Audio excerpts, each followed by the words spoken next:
My father, Richard Bennett, spent 37 years as Senior VP of Operations at Meridian Industrial Solutions.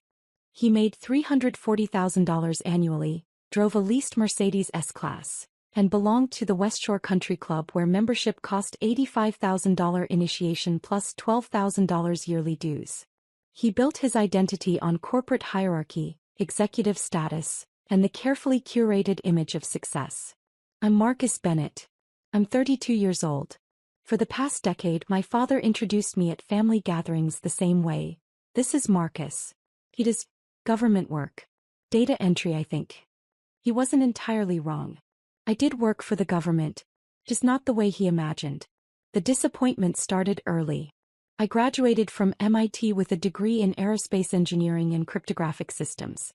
Dad attended my graduation but left before the reception when he learned I'd accepted a position with a minor government contractor, instead of Boeing or Lockheed Martin's corporate headquarters.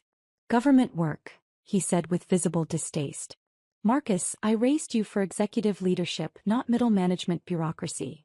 It's interesting work, Dad. Interesting doesn't build legacy. Where's the corner office?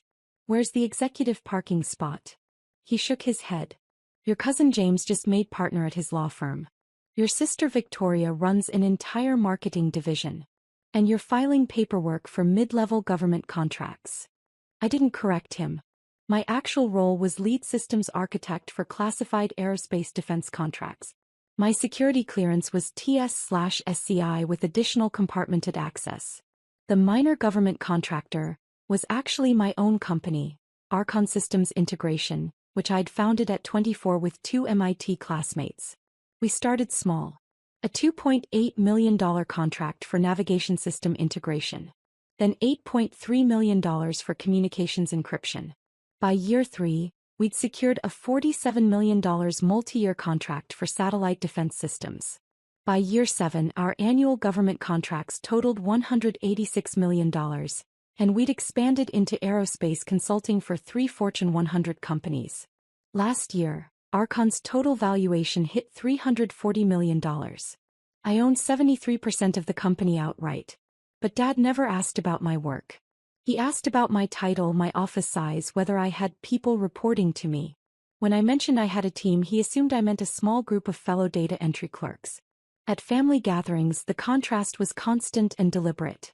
Victoria's division generated $15 million in new business this quarter, Dad announced at Christmas dinner 2 years ago.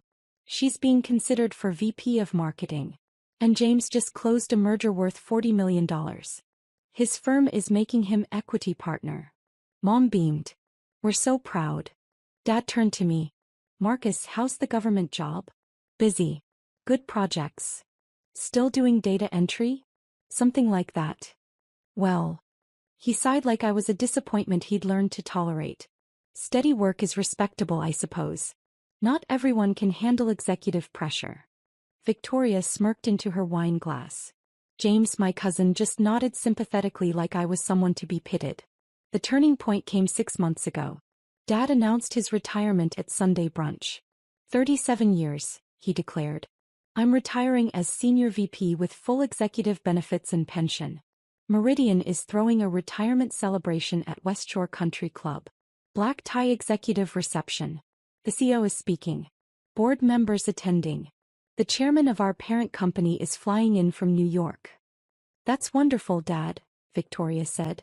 Such an accomplishment. It is. Dad looked directly at me. Marcus, I need to discuss your attendance. I set down my coffee. Okay. This is a professional executive event. C-suite executives, board members, industry leaders. The invitation says, Black tie executive reception. There's a difference between professional achievement and showing up. Mom touched his arm. Richard. I'm being honest, Patricia.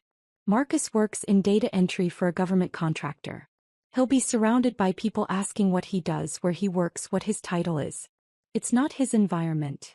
Dad, I can wear a tuxedo and make small talk. It's not about the tuxedo. His voice had that edge of corporate authority. It's about context. You'd be the only person there without an executive position or significant business achievement. It would be uncomfortable for you and potentially embarrassing for me. Some of my colleagues know I have a son. They'll expect more. The table went quiet. You're uninviting me from your retirement party. I'm suggesting your attendance would lower the standard of the event. These are people I've worked with for decades. I don't want to spend my retirement celebration explaining why my son does data entry. Victoria looked at her plate. James studied his napkin. Mom's face was tight. I understand, I said calmly. Good. Dad looked relieved. This is business, Marcus. Nothing personal. When you reach a certain professional level, these things matter. I nodded. I won't attend. Thank you. I appreciate your understanding. What Dad didn't know was that I'd already received my own invitation to his retirement party. Not from him. From the West Shore Country Club's ownership group. Because 3 years earlier I'd purchased the West Shore Country Club. Not as Marcus Bennett, private citizen. Through Archon Holdings, one of my company's investment subsidiaries. The club had been struggling financially, facing $4.8 million in debt and declining membership. The previous owners needed an exit strategy. My investment firm bought it for $8.2 million, restructured the debt, upgraded the facilities, and turned it into a profitable asset. We kept the original management, maintained membership standards, and nobody knew the ownership had changed except the board, the management, and the legal team. My father had been paying his $12,000 annual dues to my company for 3 years. He'd been dining at my restaurant, playing golf on my course, and networking in my lounges while calling me a disappointment. The irony was something I'd chosen to keep private. He'll know. The day after Dad uninvited me, I called my head of security at West Shore. James, I said. I need to discuss the Bennett retirement reception. Sir. Evening of the 24th. We've got the Platinum Lounge reserved, full catering, valet service. Your father's company booked it 8 weeks ago. I'm aware. I need you to personally handle entrance management that evening. Of course. Any specific concerns? Richard Bennett is the guest of honor. He'll be arriving around 6:30 p.m. When he tries to enter the Platinum Lounge, I need you to stop him. There was a pause. Sir. The Platinum Lounge is owner-reserved space. My father doesn't know I own the club. He's about to learn. When he arrives, inform him that the Platinum section requires owner authorization for entry. Don't let him through until he asks the right questions. James was quiet for 3 seconds. Understood, sir. And when he asks who the owner is, tell him the owner is already inside. Then call me. I'll handle the rest. Yes, sir. I hung up and opened my email. The invitation Dad had sent was still there. Black tie executive reception. Regrets only. I replied with one word, okay. Then I called my executive assistant at Archon. Michelle, I need you to prepare a portfolio. What kind? Everything. Company valuation, government contracts, facility clearances, client list. The unclassified portions. Include the West Shore Country Club acquisition documents, financial statements for the past 3 years, and my personal net worth summary. Print it in a leather binder. I need it by the 24th. The day of your father's retirement party. Exactly. The evening of April 24th was clear and cool. I arrived at West Shore at 6 p.m., 30 minutes before the official reception start time. I wore a custom Tom Ford tuxedo Patek Philippe watch, and carried the leather portfolio Michelle had prepared. James met me at the private owner's entrance. Good evening, Mr. Bennett. Evening, James. Is everything ready? Sir. The Platinum Lounge is fully set up. Catering is in place. Your father's party is expected at 6:30. I'll be stationed at the main entrance to the Platinum section. Perfect.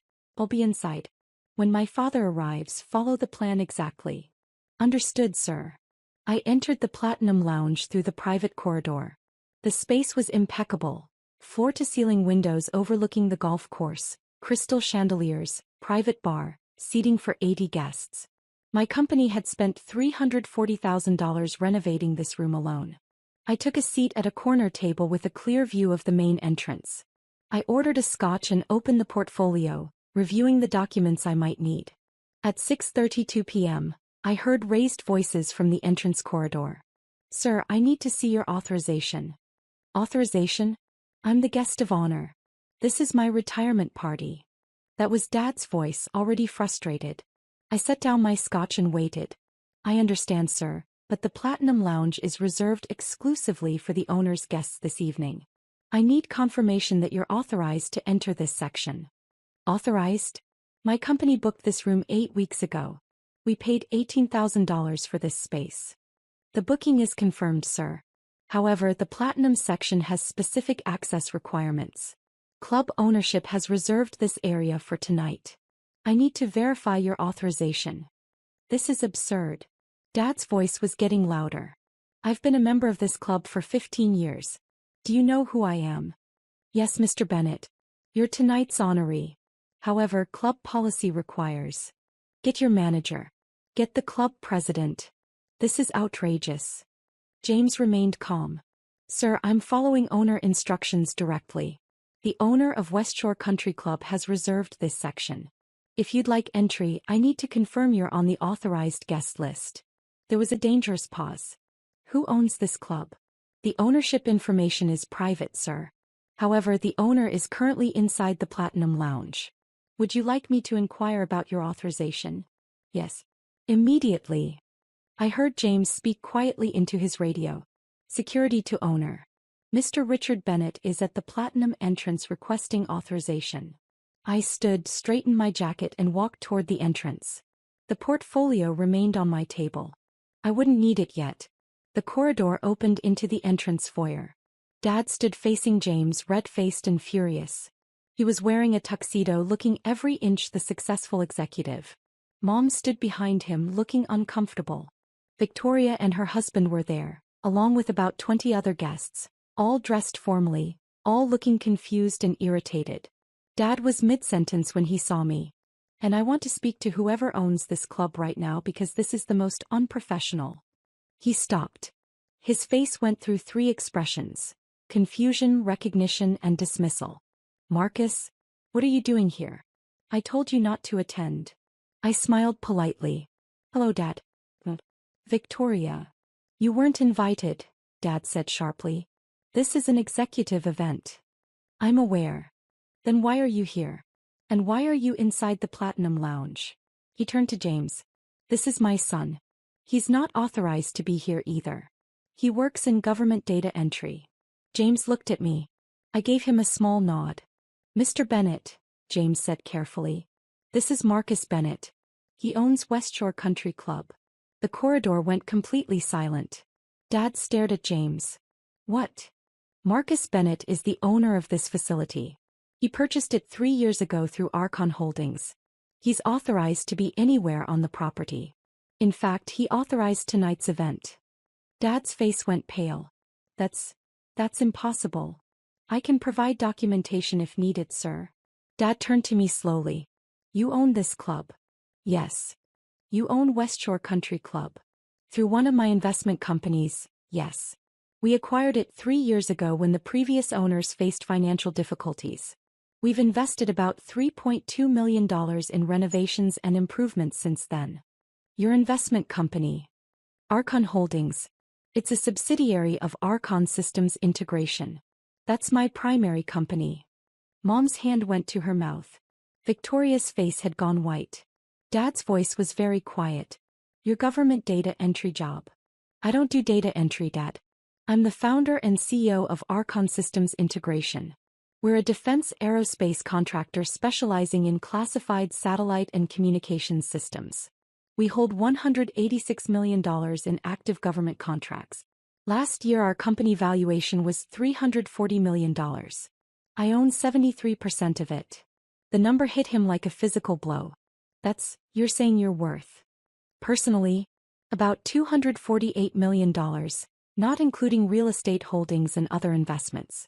Including this club, which we purchased for $8.2 million and is now valued at approximately $11.7 million. Dad grabbed the wall for support. You've been paying your membership dues to my company for 3 years, I continued calmly. The $12,000 annual fee the restaurant charges, the golf course fees. All of it. You've been dining at my restaurant, playing on my golf course and networking in my facilities while telling everyone I do data entry. I didn't know. You never asked, Dad. You asked about my title, my office size, whether I had a corner window. You never asked what I actually do. You assumed. And when your assumption made me seem disappointing, you stopped asking altogether. Victoria found her voice. Marcus, we had no idea. Of course you didn't. Because none of you wanted to know. Dad introduced me as government data entry for 10 years. At family dinners, at Christmas, at every gathering, I was the disappointment. The one who didn't meet the executive standard. Dad was shaking his head. But you never corrected me. You never said. I said I had interesting work. I said my team was growing. I said we had good projects. You heard what you wanted to hear. Why didn't you just tell me? I looked at him for a long moment. Because I wanted to see if you'd ask. If you'd show interest in my life beyond measuring it against your corporate hierarchy. You never did. For 10 years you never once asked about my actual work. You just assumed I'd failed to meet your standards. Mom was crying now. Marcus, we're so sorry. And 3 days ago, I continued, you uninvited me from your retirement party because my attendance would lower the standard and embarrass you in front of your executive colleagues. You were worried someone might ask what I do and you'd have to explain your disappointing son. Dad's voice was barely a whisper. I didn't know. You didn't want to know. I turned to James. Please escort Mr. Bennett and his guests into the Platinum Lounge. They're authorized for tonight's event. It's his retirement party. He should enjoy it. Yes, sir. I started walking back toward the lounge. Marcus, wait. I stopped but didn't turn around. Your retirement celebration starts in 15 minutes, Dad. The CEO of your company is about to arrive. The board chairman is flying in from New York. You worked 37 years for this moment. Don't waste it. But I need to apologize. You need to celebrate your retirement. We'll talk later. Or not. Right now you have guests arriving. I walked back into the Platinum Lounge. Behind me I heard James quietly directing Dad's guests inside. I returned to my corner table, picked up my scotch and waited. The next hour was fascinating. Dad's colleagues arrived. The CEO of Meridian Industrial Solutions, the board members, the chairman from New York. They entered the Platinum Lounge and within 10 minutes, 3 of them had approached my table. Marcus Bennett, Tom Hargrove, CEO of Meridian. He extended his hand. I didn't realize you'd be here tonight. I shook his hand. Richard Bennett is my father. It's his retirement party. Of course, but I meant, your company does exceptional work. We've been trying to get a meeting with Archon Systems for 6 months. Our aerospace division has a project that could benefit from your cryptographic expertise. We can arrange a meeting. Have your people contact my office. He nodded enthusiastically. Absolutely. And I have to say, this facility is remarkable. The renovations you've done are extraordinary. Best private club in the state. Thank you. He glanced toward where Dad stood, pale and shaken, surrounded by well-wishers who didn't yet understand what had happened. Richard never mentioned his son owned the club. I don't think he knew. Tom Hargrove's eyebrows rose. He didn't know his own son owned a $340 million aerospace company? We don't talk much about work. That's unfortunate. He paused. Well, congratulations on your success. You've built something remarkable. 2 more executives approached within the next 20 minutes. Both knew my company. Both wanted meetings. Both seemed confused about why Dad had never mentioned me. I watched Dad across the room. He kept glancing at me, then away, then back. His retirement speech was scheduled for 8 p.m. He looked like a man whose entire worldview had just collapsed. At 7:45, Mom approached my table alone. Marcus, may I sit? Of course. She sat carefully, her hands folded in her lap. I don't know what to say. You don't need to say anything, Mom. Yes, I do. Her voice cracked. We failed you. Your father and I both. We were so focused on what we thought success looked like that we couldn't see what you were actually building. You saw what Dad wanted to see. That's not an excuse. She wiped her eyes. You built an extraordinary company. You've achieved more than any of us imagined. And we made you feel small because it didn't fit our narrow definition of success. I never needed you to understand my work, Mom. I needed you to trust that I knew what I was doing. We should have trusted you. Yes. She was quiet for a moment. Your father's speech is in 15 minutes. He's terrified. He doesn't know what to say. He should give the speech he prepared. This is his night. His retirement. He earned it. After what he said to you. He spent 37 years building his career. That matters. Tonight should celebrate that. We can deal with our relationship later. Mom squeezed my hand. You're a better man than we deserved. She stood and walked back to Dad. I saw them talk quietly. Dad looked at me again and this time I nodded. He needed to move forward with his evening. At 8 p.m. the CEO of Meridian called for attention. The room quieted. Dad walked to the small podium that had been set up near the windows. He looked out at the crowd of colleagues, executives and board members. Then he looked at me. 37 years ago, he began, I started at Meridian as a junior operations manager. I was 26 years old, hungry to prove myself, determined to climb the ladder. I believed success meant titles, corner offices, executive parking spots. I built my career on that foundation. He paused. Tonight, I'm retiring as Senior VP of Operations.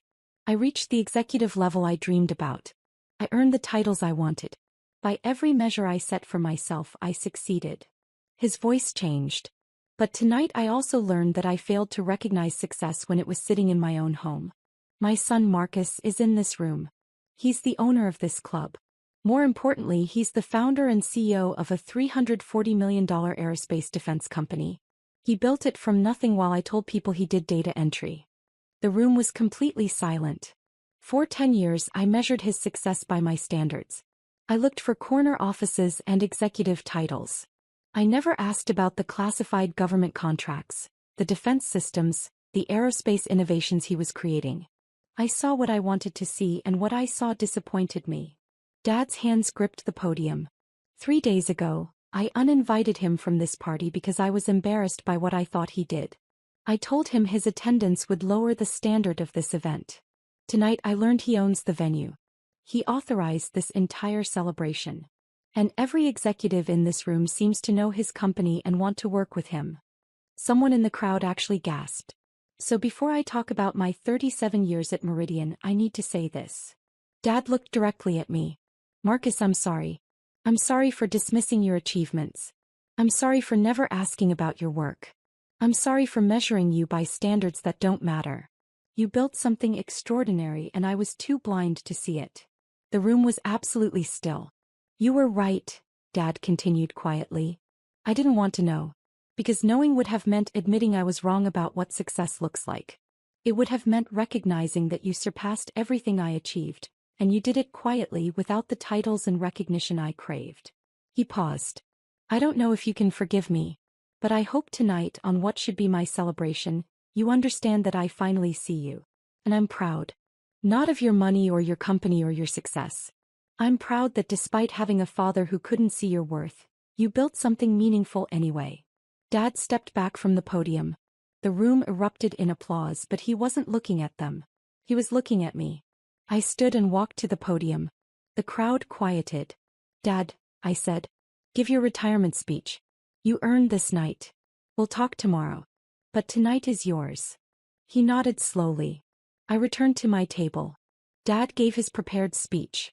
He talked about his career, his colleagues, his journey from junior manager to senior VP. It was a good speech, humble and grateful.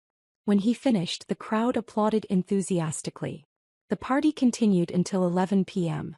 Executives approached Dad with congratulations. Several approached me with business cards and meeting requests. Victoria hugged me awkwardly and apologized 3 times. Mom cried again. At 10:45, as guests were leaving, Dad approached my table one last time. Can we have coffee tomorrow? Sure. At my house. I thought about it. No. Let's meet at the club. 9 a.m. We can talk in the owner's private dining room. He nodded. I'll be there. Dad. Yes. You didn't fail. You built a successful career. You raised 3 kids. You provided for your family. That matters. We just need to redefine what success means to both of us. His eyes filled. Thank you. He left with Mom. Victoria and her husband followed. The remaining guests filtered out. By 11:15 I was alone in the Platinum Lounge. James appeared. Quite an evening, sir. Yes. Will Mr. Bennett be returning? Tomorrow morning. We're having coffee. I'll have the private dining room prepared. Thank you, James. I walked through the empty lounge, past the tables that had held Dad's retirement celebration, out to the private corridor. My car was waiting. I drove home to my house in Brookfield Heights, a $2.8 million property I'd purchased with my first major contract payout. The next morning I arrived at West Shore at 8:50 a.m. James had the private dining room set up with coffee, pastries, and a quiet space for conversation. Dad arrived at exactly 9 a.m. He looked tired but steady.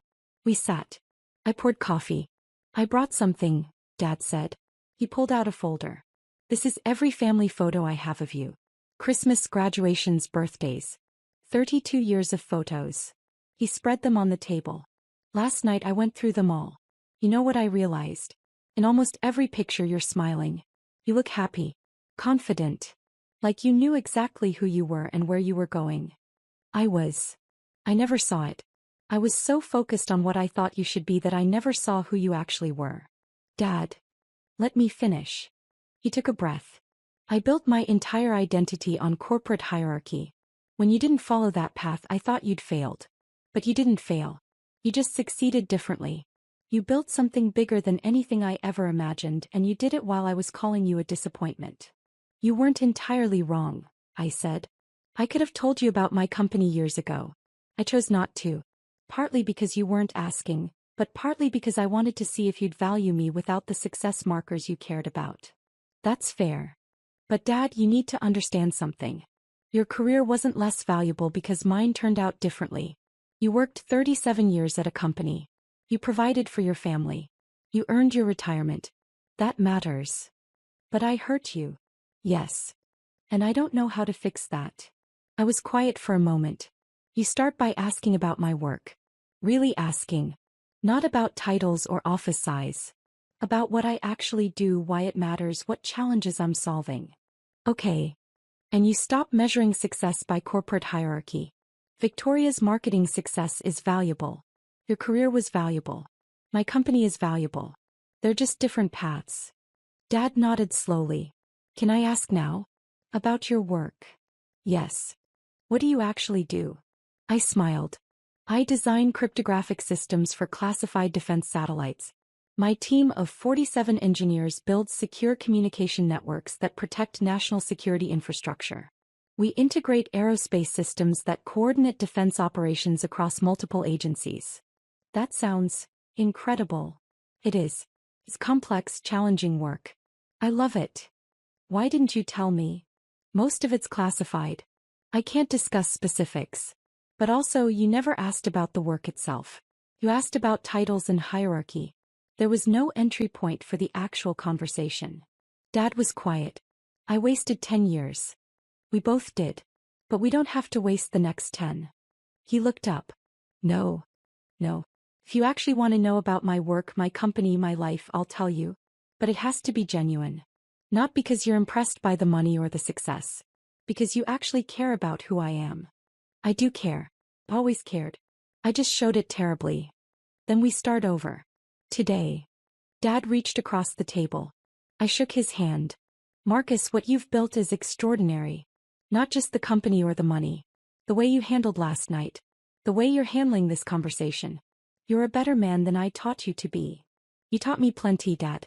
Work ethic, integrity, commitment. I just applied it differently. We talked for 2 more hours. I showed him the portfolio Michelle had prepared. The unclassified portions of my company, the contracts I could discuss, the growth trajectory we were on. He asked real questions. Some he didn't understand, but he tried. At noon we walked out together. In the parking lot he looked at the club building. You really own this. Yes. It's remarkable what you've built. Thank you. Marcus. Yeah. Can I tell people about your company now? Or is it still classified? I smiled. The company itself isn't classified. You can tell anyone you want. Good. Because I'm pretty sure half the executives from last night want to work with you, and I'd like to brag about my son for once. Feel free. He hugged me then. Tightly. The first real hug in probably a decade. 3 months later, Dad attended Archon's annual partners' dinner. I introduced him to my team, my business partners, the government liaisons I could acknowledge publicly. He asked questions, listened carefully, and at one point whispered to me, I had no idea this is what you were building. How you know? I'm sorry it took so long. It's okay, Dad. We got here eventually. Victoria started asking about my work too. Real questions, not just polite interest. Mom visited my office and met my team. Slowly, carefully, my family started seeing me as I actually was, not as they'd assumed I'd be. And Dad? He updated how he introduced me. Now this is my son Marcus. He founded and runs a defense aerospace company. He's doing classified work I barely understand, but it's extraordinary. Want to hear about it? I still own West Shore Country Club. Dad still plays golf there every Saturday. But now when he signs the restaurant check or books the conference room, he smiles and says, "My son owns this place, you know." Last week we had coffee again in the owner's private dining room. Dad asked about a new contract we just won. $73 million for satellite defense integration. I explained what I could. He listened carefully, asked good questions, and at the end said, "I'm proud of you, Marcus. Not because of the money or the success. Because you never let my blindness stop you from building something meaningful. Thanks, Dad. And thank you for not giving up on me after I gave up on you. You're my father.